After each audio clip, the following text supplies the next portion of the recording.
हरिः ओम्। नाम्नां साष्टसहस्रं च ब्रूहि गार्ग्य महामते। महालक्ष्म्या महादेव्या भुक्तिमुक्त्यर्थसिद्धये।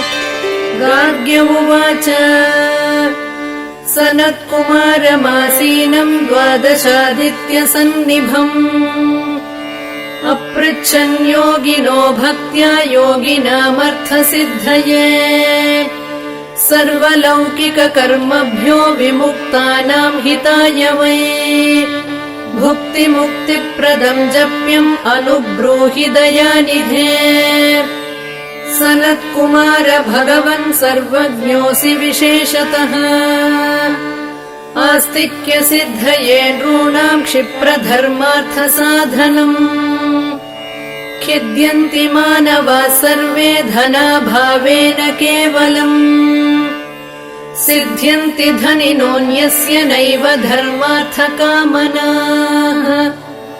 दारिद्र्यध्वंसिनी नाम केन विद्या प्रकीर्तिता। केन वा ब्रह्मविद्यापि केन मृत्युविनाशिनी। सर्वासां सारभूतैका विद्यानां केन कीर्तिता। प्रत्यक्षसिद्धिदा ब्रह्मन् तामाचक्ष्वदयानिधे। साधु पृष्टं महाभागा सर्वलोकहितैषिणः। महतामेष धर्मश्च नान्येषामिति मे मतिः। ब्रह्म विष्णु महादेव महेन्द्रादिमहात्मभिः सम्प्रोक्तं कथयाम्यद्य लक्ष्मी नाम सहस्रकम्। यस्योच्चारणमात्रेण दारिद्र्योन्मुच्यते नरः। किं पुनस्तज्जपाज्जापि सर्वेष्टार्थानवाप्नुयात्। अस्य श्रीलक्ष्मी दिव्यसहस्रनामस्तोत्रमहामन्त्रस्य आनन्दकर्दमचिक्लीतेरिन्दिरासुतादयो महात्मानो महर्षयः। अनुष्टुप् छन्दः विष्णुमाया शक्तिः। महालक्ष्मी परा देवता। श्रीमहालक्ष्मी प्रसादद्वारा सर्वेष्टार्थसिद्ध्यर्थे जपे विनियोगः। ध्यानम् पद्मनाभप्रियां देवीं पद्माक्षीं पद्मवासिनीं। पद्मवक्त्रां पद्महस्तां वन्दे पद्मार्महर्निशम्। पूर्णेन्दुवदनां दिव्यरत्नाभरणभूषिताम्। वरदाभयहस्ताढ्यां ध्यायेच्चन्द्रसहोदरीम्। इच्छारूपां भगवतः सच्चिदानन्दरूपिणीम्। सर्वज्ञां सर्वजननीं विष्णुवक्षस्थलालयाम्। दयाळुमनिशं ध्यायेत् सुखसिद्धिस्वरूपिणी। नित्यागतानन्तनित्यानन्दिनी जनरञ्जनी। नित्यप्रकाशिनी चैव स्वप्रकाशस्वरूपिणी। महालक्ष्मीर्महाकाली महाकन्या सरस्वती। भोगवैभवसन्धात्री भक्तानुग्रहकारिणी। ईशावास्या महामाया महादेवी महेश्वरी। हृल्लेखा परमाशक्तिर्मातृका बीजरूपिणी। नित्यानन्दा नित्यबोधानादिनी जनमोदिनी। सत्यप्रत्ययनी चैव स्वप्रकाशात्मरूपिणी।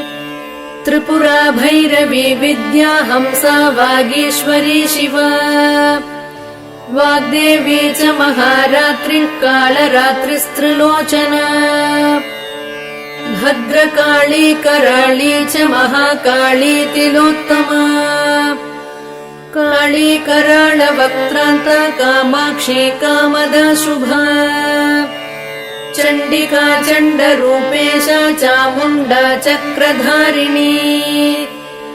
त्रैलोक्यजयिनी देवी त्रैलोक्यविजयोत्तमा सिद्धलक्ष्मी क्रियालक्ष्मीर्मोक्षलक्ष्मी प्रसादिनी उमा भगवती दुर्गा चान्द्री दाक्षायणी शिवा प्रत्यङ्गिराधरा वेला लोकमाता हरिप्रिया पार्वती परमादेवी ब्रह्म विद्या प्रदायिनी अरूपा बहुरूपा च विरूपा विश्वरूपिणी पञ्चभूतात्मिका वाणी पञ्चभूतात्मिका परा काली मा पञ्चिका वाग्मी हविप्रत्यधिदेवता देवमाता सुरेशाना देवगर्भाम्बिका धृतिः संख्या जातिः क्रिया शक्तिः प्रकृतिर्मोहिनी मही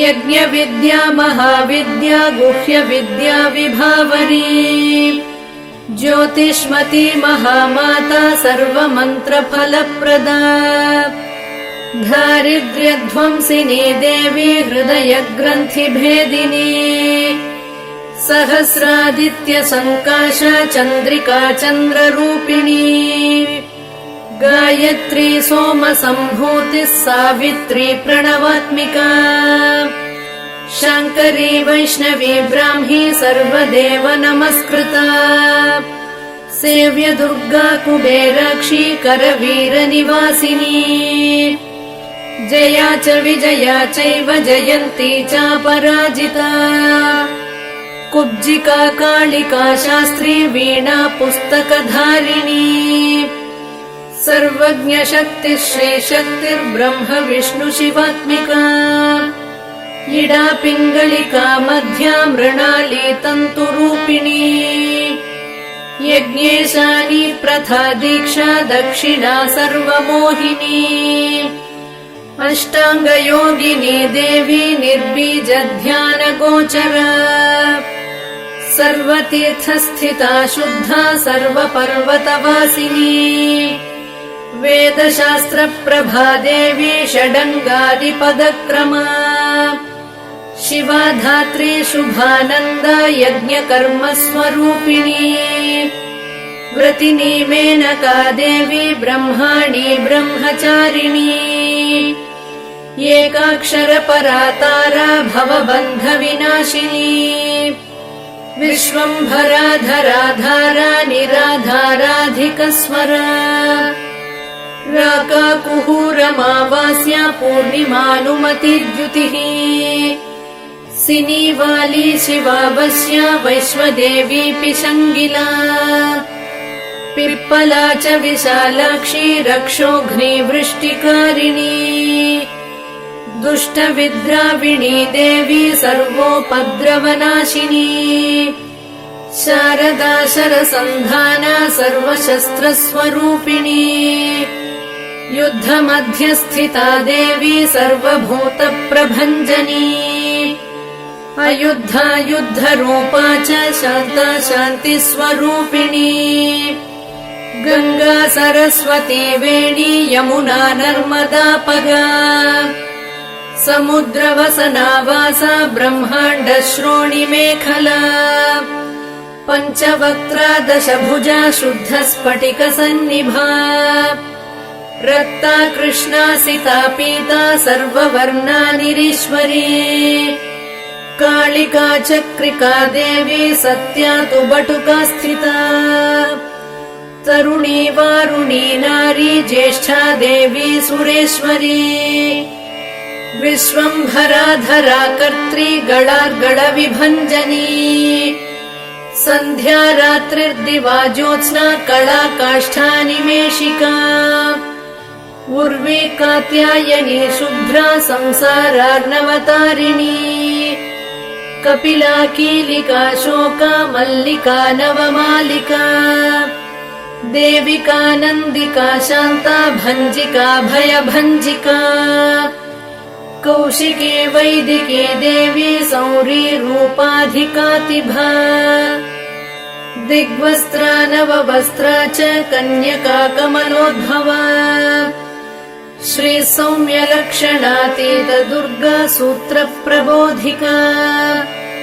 श्रद्धा मेधा कृति प्रज्ञा धारणा कान्तिरेव च श्रुति स्मृतिर्धृतिर्धन्या भूतिरिष्टिर्मणीषिणी विरक्तिर्व्यापिनी माया सर्वमाया प्रभञ्जनी महेन्द्री मन्त्रिणी सिंही चेन्द्रजालस्वरूपिणी अवस्थात्रय निर्मुक्ता गुणत्रय विवर्जिता ईषणात्रय निर्मुक्ता सर्वरोग विवर्जिता योगी ध्यानान्तगम्या च योगध्यानपरायणा त्रयी शिखा विशेषज्ञा वेदान्तज्ञानरूपिणी भारती कमला भाषा पद्मा पद्मवती कृतिः गौतमी गोमती गौरीर्ईशानाहंसवाहिनी नारायणी प्रभाधारा जाह्नवी शङ्करात्मजा चित्रघण्टा सुनन्दा श्रीर्मानवी मनुसम्भवा स्तम्भिनी क्षोभिणी मारी भ्रामिणी शत्रुमारिणी मोहिनी द्वेषिणी वीरा अघोरा रुद्ररूपिणी रुद्रैकादशिनी पुण्या कल्याणी लाभकारिणी देवदुर्गा महादुर्गा स्वप्नदुर्गाष्टभैरवी सूर्यचन्द्राग्निरूपा च ग्रहनक्षत्ररूपिणी बिन्दुनादकलातीता बिन्दुनादकलात्मिका दशवायुजयाकारा कला षोडश संयुता काश्यपी कमला देवी नादचक्रनिवासिनी मृडाधारा स्थिरा गुह्या देविका चक्ररूपिणी अविद्या शार्वरी भुञ्जा जम्भासुरनिबर्हिणी श्रीकाया श्रीकला शुभ्रा कर्म निर्मूलकारिणी आदिलक्ष्मीर्गुणाधारा पञ्चब्रह्मात्मिका परा श्रुतिर्ब्रह्ममुखावासा सर्वसम्पत्तिरूपिणी मृतसञ्जीवनी मैत्री कामिनी कामवर्जिता निर्वाणमार्गदा देवी हंसिनी काशिका क्षमा सपर्या गुणिनी भिन्ना निर्गुणा खण्डिता शुभा स्वामिनी वेदिनी शक्या शाम्बरी चक्रधारिणी दण्डिनी मुण्डिनी व्याघ्री शिखिनी सोमसंहतिः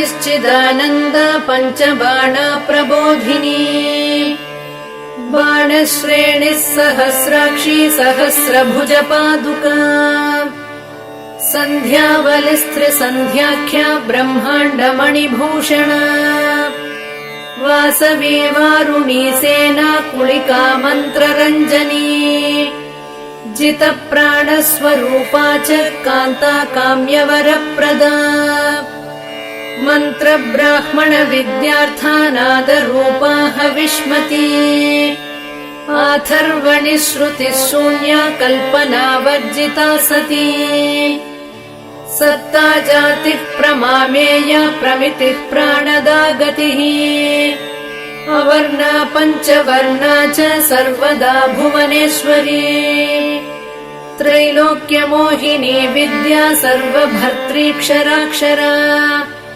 हिरण्यवर्णा हरिणी सर्वोपद्रवनाशिनी कैवल्यपदवीरेखा सूर्यमण्डलसंस्थिता सोममण्डलमध्यस्था वह्निमण्डलसंस्थिता वायुमण्डलमध्यस्था व्योममण्डलसंस्थिता चक्रिका चक्रमध्यस्था चक्रमार्गप्रवर्तिनी कोकिला कुलचक्रेशा पक्षतिः पङ्क्तिपावनी सर्वसिद्धान्तमार्गस्था षड्वर्णावरवर्जिता शररुद्रहरा हन्त्री सर्वसंहारकारिणी पुरुषा पौरुषी तुष्टिः सर्वतन्त्रप्रसूतिका अर्धनारीश्वरी देवी सर्वविद्याप्रदायिनी भार्गवी भूजुषी विद्या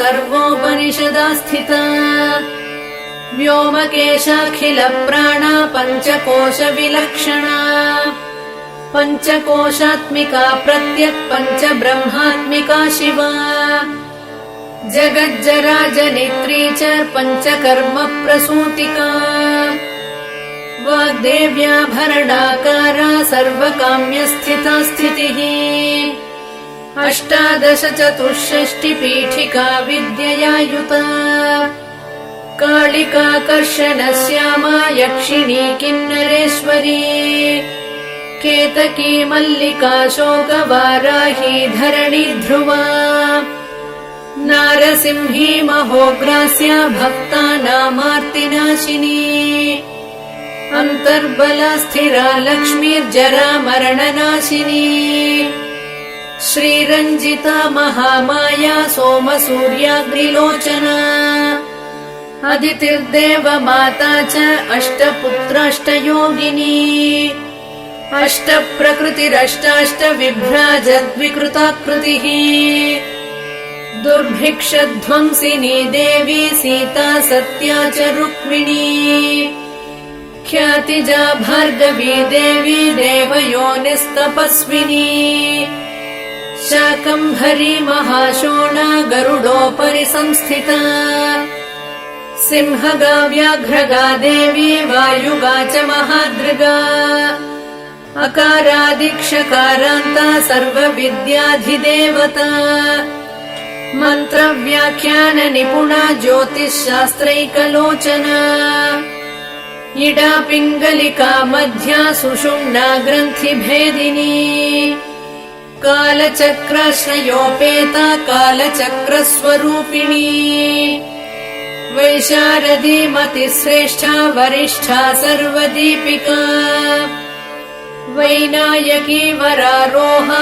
श्रोणिवेला बहिर्बलिः जम्भिनी जृम्भिणी जम्भकारिणी गणकारिका शरिणी चक्रिकानन्ता सर्वव्याधिचिकित्सकी देवकी देवसङ्काशा वारिधिः करुणाकरा शर्वरी सर्वसम्पन्ना सर्वपापप्रभञ्जनी एकमात्रा द्विमात्रा च त्रिमात्रा च तथा परा अर्धमात्रा परा सूक्ष्मा सूक्ष्मार्थार्थपरा परा एकवीरा विशेषाख्या षष्ठी देवी मनस्विनी नैष्कर्म्या निष्कला लोका ज्ञानकर्माधिका गुणा सबन्ध्वानन्द सन्दोहा व्योमाकारा निरूपिता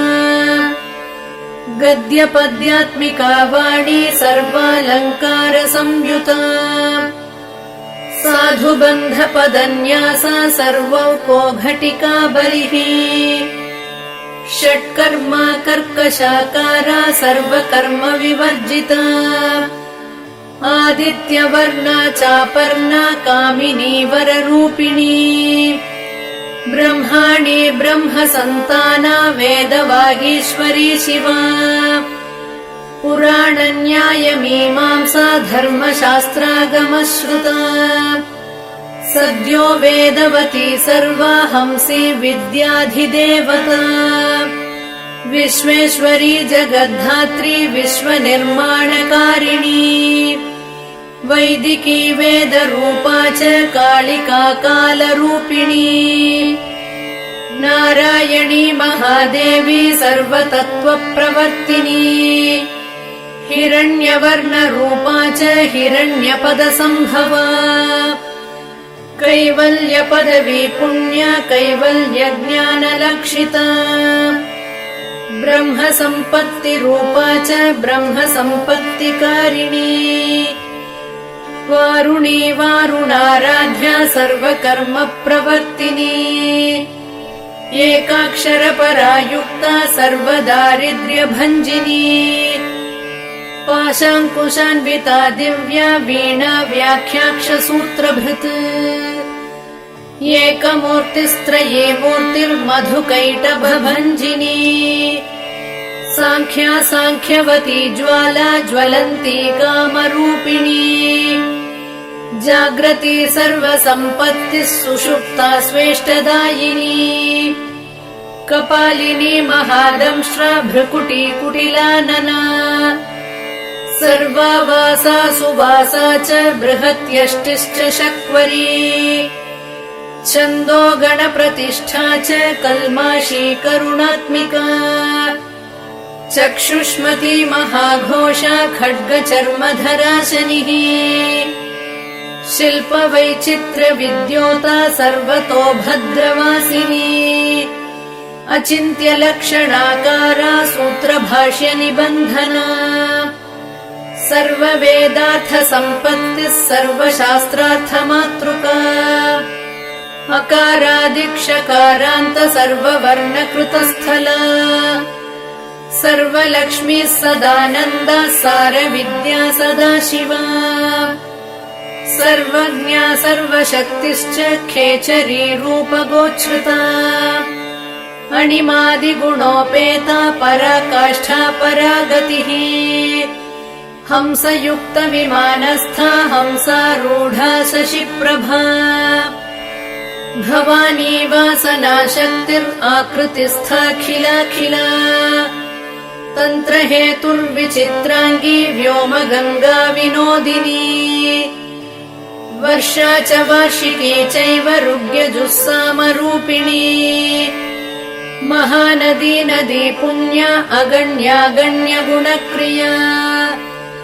समाधिगतलभ्यार्था श्रोतव्या स्वप्रिया घृणा नामाक्षरपरा देवी उपसर्गनखाञ्चिता निपातोरुद्वयी जङ्घा मातृका मन्त्ररूपिणी आसीना च शयाना च तिष्ठन्ती धावनाधिका लक्ष्यलक्षणयोगाढ्या ताद्रूप्यगणनाकृतिः सैकरूपा नैकरूपा सेन्दुरूपा तदाकृतिः समासतद्धिताकारा विभक्तिवचनात्मिका स्वाहाकारा स्वधाकारा श्रीपत्यर्धाङ्गनन्दिनी गम्भीरा गहना गुह्या योनिलिङ्गार्धधारिणी शेषवासुकि संसेव्या चपला वरवर्णिनी कारुण्याकार सम्पत्तिः कीलकृन्मन्त्रकीलिका शक्तिबीजात्मिका सर्वमन्त्रेष्टाक्षयकामना आग्नेयी पार्थिवा आप्या वायव्या व्योमकेतना सत्यज्ञानात्मिकानन्दा ब्राह्मी ब्रह्म सनातनी अविद्यावासना माया प्रकृतिः सर्वमोहिनी शक्तिर्धारणशक्तिश्च चिदचिच्छक्तियोगिनी वक्त्रारुणा महामाया मरीचिर्मदमर्दिनी विराट् स्वाहा स्वधा शुद्धा निरूपास्तिः सुभक्तिगा निरूपिता द्वयी विद्या नित्या नित्यस्वरूपिणी वैराजमार्गसञ्चारा सर्वसत्पददर्शिनी जालन्धरी मृडानी च भवानी भवभञ्जनी त्रैकालिकज्ञानतन्तुस्त्रिकालज्ञानदायिनी नादातीता स्मृतिप्रज्ञा धात्री रूपा त्रिपुष्करा पराजिता विधानज्ञा विशेषितगुणात्मिका हिरण्यकेशिनी हेम ब्रह्मसूत्रविचक्षणा असङ्ख्येयपरार्धान्तस्वरव्यञ्जनवैखरी मधुजिह्वा मधुमती मधुमासोदया मधुः माधवी च महाभागा मेघगम्भीरनिस्वना ब्रह्म विष्णु महेशादि ज्ञातव्यार्थविशेषगा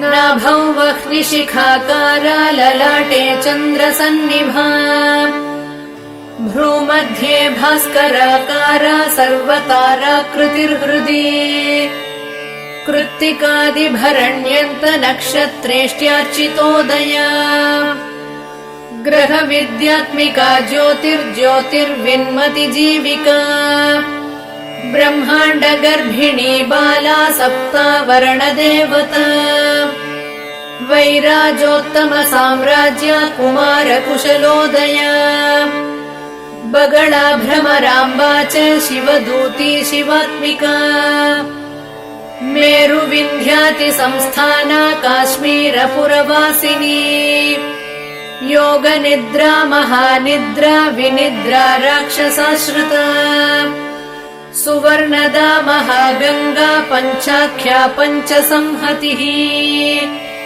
सुप्रजाता सुवीरा च सुपोषा सुपतिः शिवा सुगृही रक्तबीजान्ता हतकन्दर्पजीविता समुद्रव्योम मध्यस्था समबिन्दुसमाश्रया सौभाग्यरसजीवातुः सारासार विवेकदृक् त्रिवल्यादिसुपुष्टाङ्गा भारती भरताश्रिता नादब्रह्ममयी विद्या ज्ञानब्रह्ममयी परा ब्रह्मनाडी निरुक्तिश्च ब्रह्म कैवल्यसाधनम् कालिकेय महोदार वीर्यविक्रमरूपिणी बडवाग्निशिखा वक्त्रा महाकबळदर्पणा महाभूता महादर्पा महासारा महाक्रतुः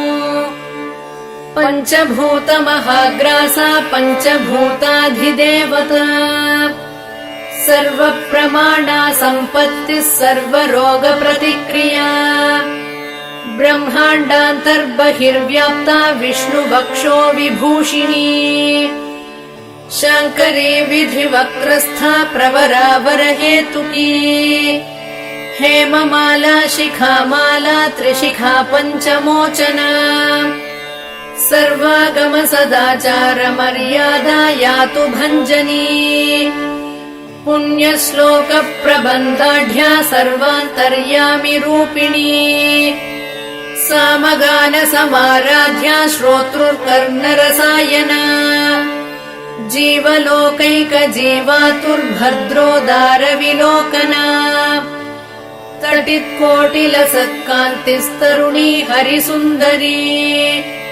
मीननेत्रा च सेन्द्राक्षी विशालाक्षी सुमङ्गला सर्वमङ्गलसम्पन्ना साक्षान्मङ्गलदेवता देहहृद्दीपिका दीप्तिर्जिह्वा पापप्रणाशिनी अर्धचन्द्रोल्लसद्दंष्ट्रा यज्ञवाटी विलासिनी महादुर्गा महोत्साहा महादेववलोदया डाकिनीड्या शाकिनीड्या साकिनीड्या समस्तजुट निरङ्कुशा नाकिवन्द्या षडाधाराधिदेवता भुवनज्ञानिनि श्रेणी भुवनाकारवल्लरी शाश्वती शाश्वताकारा लोकानुग्रहकारिणी सारसी मानसी हंसी हंसलोकप्रदायिनी चिन्मुद्रालङ्कृतकरा कोटिसूर्यसमप्रभा सुखप्राणिशिरोरेखा नददृष्टप्रदायिनी सर्वसाङ्कर्यदोषघ्निग्रहोपद्रवनाशिनी क्षुद्रजन्तुभयघ्नी च विषरोगादिभञ्जनी सदा शान्ता सदा शुद्धा गृहच्छिद्रनिवारिणी कलिदोषप्रशमनी कोलाहलपुरस्थिता गौरी लाक्षणिकी मुख्या जगन्याकृतिवर्जिता माया विद्या मूलभूता वासवी विष्णुचेतना वादिनी वसुरूपा च वसुरत्नपरिच्छदा छान्दसी चन्द्रहृदया मन्त्रस्वच्छन्द भैरवी वनमाला वैजयन्ती पञ्चदिव्यायुधात्मिका पीताम्बरमयी चञ्चत्कौस्तुभा हरिकामिनी नित्या तथ्या रमा रामा रमणी मृत्युभञ्जनी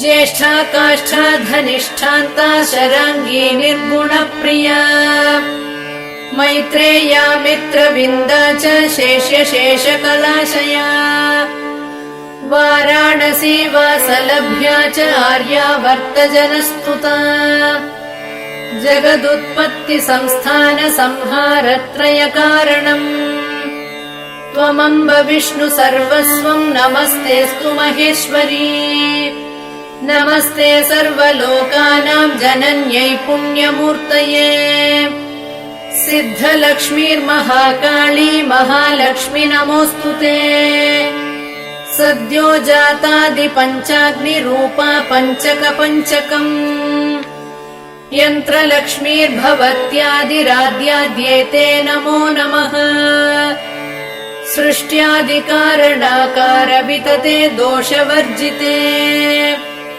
जगल्लक्ष्मीर्जगन्मातर्विष्णुपत्नि नमोऽस्तुते नवकोटिमहाशक्ति समुपास्य पदाम्बुजे कनत्सौवर्णरत्नाढ्य सर्वाभरणभूषिते अनन्त नित्यमहिषी प्रपञ्चेश्वर नायकी अत्युच्छ्रुतपदान्तस्थे परमव्योमनायकी नाकपृष्ठगताराध्ये विष्णुलोकविलासिनी वैकुण्ठराजमहिषी श्रीरङ्गनगराश्रिते रङ्गनायकि भूपुत्री कृष्णे वरदवल्लभे कोटिब्रह्मादिसंसेव्ये कोटिरुद्रादिकीर्तिते मातुलुङ्गमयम् खेटम् सौवर्णचषकम् तथा पद्मद्वयम् पूर्णकुम्भम् कीरम् च वरदाभये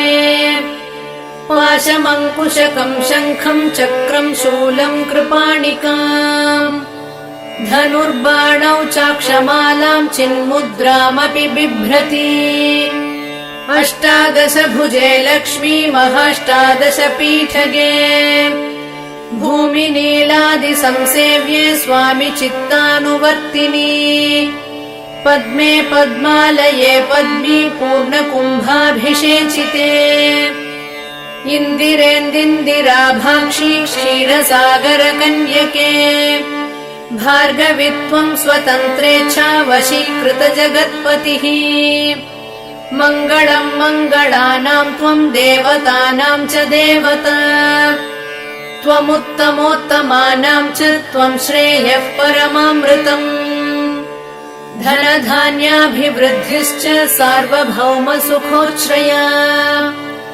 आन्दोलिकादिसौभाग्यम् मत्ते भाति महोदयः पुत्रपौत्राभिवृद्धिश्च विद्याभोगबलादिकम् आयुरारोग्यसम्पत्तिरष्टैश्वर्यम् त्वमेव हि परमेश विभूतिश्च सूक्ष्मात् सूक्ष्मतरा गतिः सदयापाङ्गसन्दत्त ब्रह्मेन्द्रादिपदस्थितिः अव्याहत महाभाग्यम् त्वमेवाक्षोभ्यविक्रमाः समन्वयश्च वेदानाम् अविरोधस्त्वमेव हि निःश्रेयसपदप्राप्तिसाधनम् फलमेव च श्रीमन्त्रराजराज्ञी च श्रीविद्याक्षेमकारिणी श्रीं बीजजपसन्तुष्टा ऐं ह्रीं श्रीं बीजपालिका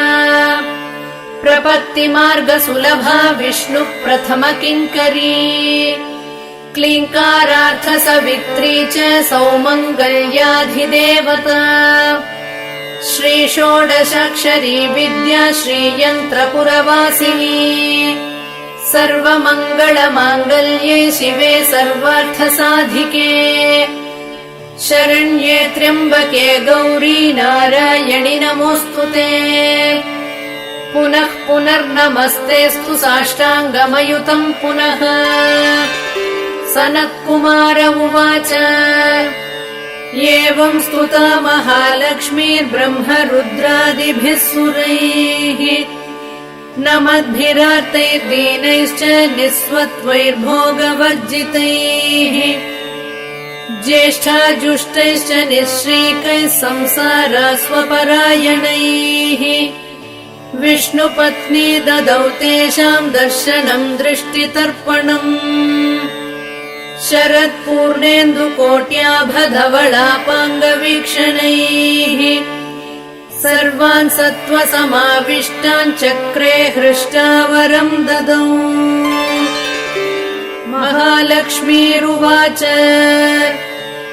नाम्नाम् साष्टसहस्रम् मे प्रमादाद्वापि यः सकृत् कीर्तयेत् तत्कुले सत्यम् वसाम्या चन्द्रतारकम् किम् पुनर्नियमात् जप्तुर्मदेकशरणस्य च मातृवत्सानुकम्पाहम् पोषकी स्यामहर्निशम् मन्नामस्तव ताम् लोके दुर्लभम् नास्ति चिन्तितम्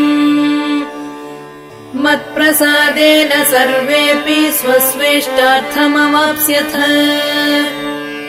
लुप्तवैष्णवधर्मस्य मद्व्रतेष्ववकीर्णिनः भक्तिप्रपत्तिहीनस्य वन्द्यो नाम्नाम् स्तवोऽपि मे तस्मादवश्यम् तैर्दोषैर्विहीनः पापवर्जितः जपेत् साष्टसहस्रम् मे नाम्नाम् प्रत्यहमादरात् साक्षादलक्ष्मीपुत्रोऽपि दुर्भाग्योऽप्यलसोऽपि वा अप्रयत्नापि मूढापि विकलः पतितोऽपि च अवश्यम् प्राप्नुयाद्भाग्यम् मत्प्रसादेन केवलम् स्पृहेयमचिराद्देव वरदानाय जापिनः ददामि सर्वमिष्टार्थम् लक्ष्मीति स्मरताम् ध्रुवम् सनत्कुमार उवाच इत्युक्त्वान्तर्दधे लक्ष्मीर्वैष्णवी भगवत्कला इष्टापूर्तम् च सुकृतम् भागधेयम् च चिन्तितम् स्वम् स्वम् स्थानम् च भोगम् च विजयम् लेभिरे सुराः तदेतत्प्रवदाम् यद्य लक्ष्मी नाम सहस्रकम् योगिनः पठत क्षिप्रम् चिन्तितार्थानवाप्स्यथ गार्ग्य उवाच सनत्कुमारो योगीन्द्र इत्युक्त्वा सदयानिधिः अनुगृह्य ययौ क्षिप्रम् तांश्च 12 योगिनः तस्मादेतद्रहस्यम् च गोप्यम् जप्यम् प्रयत्नतः अष्टम्याम् च चतुर्दश्याम् नवम्याम् भृगुवासरे पौर्णमास्याममायाम् च पर्वकाले विशेषतः जपेद्वा नित्यकार्येषु सर्वान् कामानवाप्नुयात् इति श्रीस्कन्दपुराणे सनत्कुमार संहितायाम् लक्ष्मीसहस्रनामस्तोत्रम् सम्पूर्णम्।